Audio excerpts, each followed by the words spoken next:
परम पूज्य भक्तिचारू स्वामी महाराज इस्कॉन के वरिष्ठ सन्यासियों में एक है।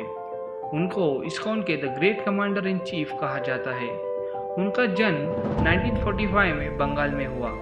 उन्होंने अपना प्रारंभिक जीवन कोलकाता शहर में बिताया।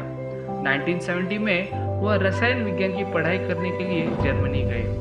उन्होंने वहां पर देखा वेस्टर्न कल्चर के लोग भारत और भारतीय संस्कृति की बहुत निंदा कर रहे हैं। महाराज को ये अच्छा नहीं लगा और महाराज भी काफी विरोध करते थे।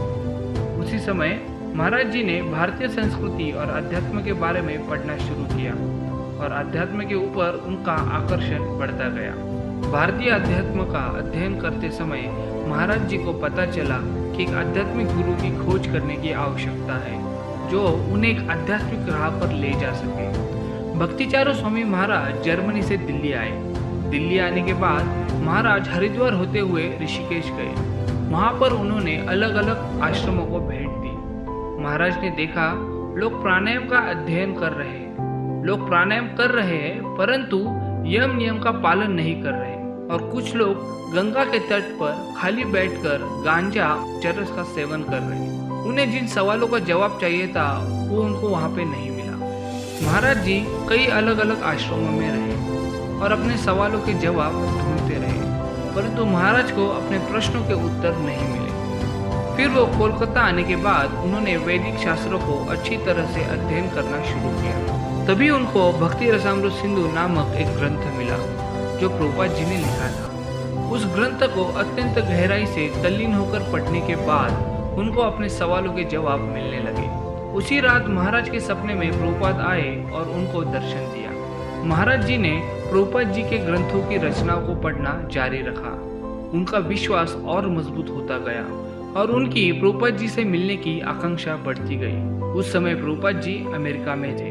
1976 के आखिर में महाराज जी ने मायापुर में इस्कॉन ज्वाइन किया और प्रभुपाद जी भारत लौटने की प्रतीक्षा करते हुए वहीं पर सेवा करने लगे। 2 महीने बाद श्रील प्रभुपाद प्रयाग आए और 1976 के अंत में प्रभुपाद जी और महाराज के बीच में पहली मुलाकात हुई। प्रभुपाद जी ने देखा एक बंगाली नौजवान जो विदेश में पढ़ चुका है और धनी फैमिली से बिलोंग करता है, फिर भी दृढ़ निश्चय और दृढ़ संकल्प के साथ अपना संपूर्ण जीवन भगवान कृष्ण की सेवा में समर्पित करना चाहता है। ये देखकर प्रभुपाद बहुत खुश हुए और उन्होंने अपनी पहली मुलाकात में ही महाराज जी को अपनी पुस्तकों का बंगाली भाषा में अनुवाद करने का आदेश दिया और कुछ समय बाद महाराज सेक्रेटरी ऑफ इंडियन अफेयर बने। भक्तिचारू स्वामी महाराज जी को मार्च 1977 में श्रील प्रभुपाद जी ने गौर पूर्णिमा के दिन मायापुर में उनकी पहली और दूसरी दीक्षा एक साथ दी और कुछ समय बाद वृंदावन में स्नान यात्रा के दिन उनको संन्यास दीक्षा दी। महाराज जी ने प्रभुपाद जी के जीवन के अंतिम वर्ष में प्रभुपाद जी के साथ यात्रा की और व्यक्तिगत रूप से सेवा की। महाराज एक कुशल कोक थे।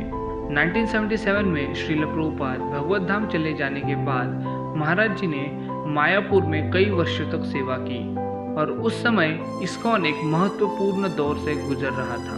1987 में महाराज दीक्षा गुरु और जीबीसी बने। 1989 में जीबीसी में अध्यक्ष बनकर महाराज जी ने कार्यभार संभाला।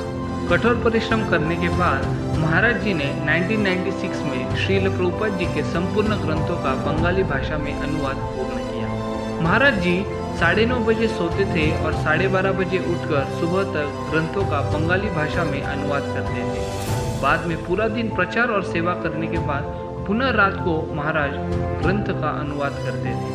महाराज जी की एक बड़ी इच्छा थी कि पूरी दुनिया को ऐसी भक्ति वेदांत स्वामी श्रील प्रभुपाद जी के बारे में पता हो। महाराज जी प्रभुपाद जी के अथक परिश्रम को और भक्ति के सागर को पूरी दुनिया के सामने लाना चाहते थे। इसलिए 1996 में महाराज जी ने अपने आध्यात्मिक गुरु ऐसी भक्ति वेदांत स्वामी श्रील प्रभुपाद जी के जीवन पर एक महाकाव्य वीडियो श्रृंखला का निर्माण किया जिसका नाम था अभय चरण। महाराज इस श्रृंखला के निर्माण और निर्देशन में शामिल थे। 100 से अधिक एपिसोड और भारतीय राष्ट्रीय टेलीविजन पर प्रसारित होने के साथ कुछ ही महीनों में 4 मिलियन से अधिक दर्शकों ने प्रभुपाद जी का यह जीवन पट देखा।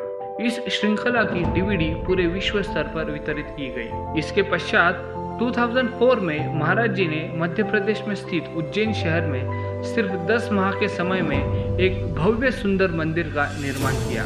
इस शहर को अवंतिका नाम से भी जाना जाता है, जहाँ पर भगवान कृष्ण और बलराम अपनी शिक्षाएं प्राप्त करने आए थे। यह भव्य सुंदर मंदिर में श्री श्री राधा मदन मोहन, कृष्ण बलराम और श्री श्री गौरनिताई के 3 भव्य सुंदर विग्रह है। महाराज जी के निर्देशन में उज्जैन में 20,000 से अधिक स्कूल के बच्चों को दैनिक भोजन मिलता है और यह कार्यक्रम दिन प्रतिदिन बढ़ता जा रहा है। महाराज जी ने उस समय फ्रांस और दक्षिण अफ्रीका के लिए इस्कॉन के गवर्नर के रूप में कार्य किया। उस समय इन क्षेत्रों को भारी कठिनाइयों का सामना करना पड़ रहा था। 2007 में महाराज जी ने उज्जैन में एक वेदी उत्पादन सुविधा शुरू की। इसमें विश्व भर के मंदिरों और भक्तों के लिए सभी आकारों की सुंदर मूर्तियां का निर्माण होता है। 2013 में महाराज जी ने पानीहाटी में एक नए इस्कॉन मंदिर का विकास शुरू किया। गौड़ीय वैष्णव परंपरा में एक बहुत ही पवित्र स्थान राघव पंडित का घर और भगवान नित्यानंद प्रभु के चिड़ा दही महोत्सव का स्थान है।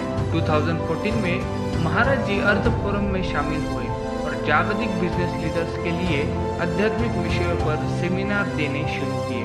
महाराज जी ने उज्जैन में एक पारंपरिक आयुर्वेदिक आरोग्य क्लिनिक की स्थापना की।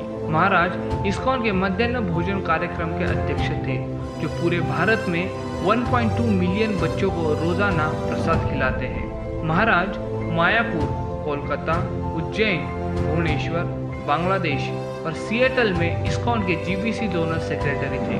महाराज पूरे विश्व में भारत, अमेरिका, ब्रिटेन, दक्षिण अफ्रीका, मध्य पूर्व एशिया और ऑस्ट्रेलिया में लगातार यात्रा करते थे और आध्यात्मिक सेमिनार आयोजित करके श्रील प्रभुपाद जी के निर्देशों को पूरा किया और भगवान चैतन्य महाप्रभु की शिक्षाओं का प्रचार प्रसार किया।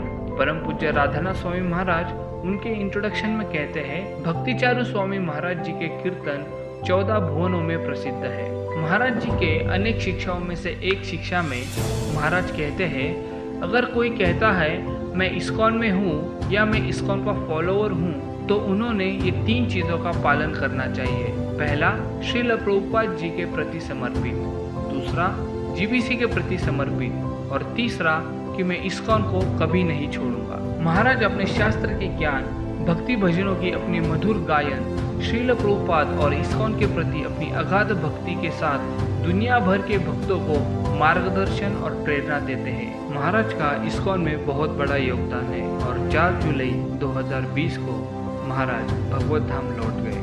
महाराज जी के बारे में जितना कहा जाए उतना कम ही है। हम भक्तिचारू स्वामी महाराज जी के चरणों में कोटि कोटि सादर दंडवत प्रणाम करते हैं। परम पूज्य श्रील भक्तिचारू स्वामी महाराज की जय। श्री भक्ति वेदांत स्वामी श्रील प्रभुपाद की जय।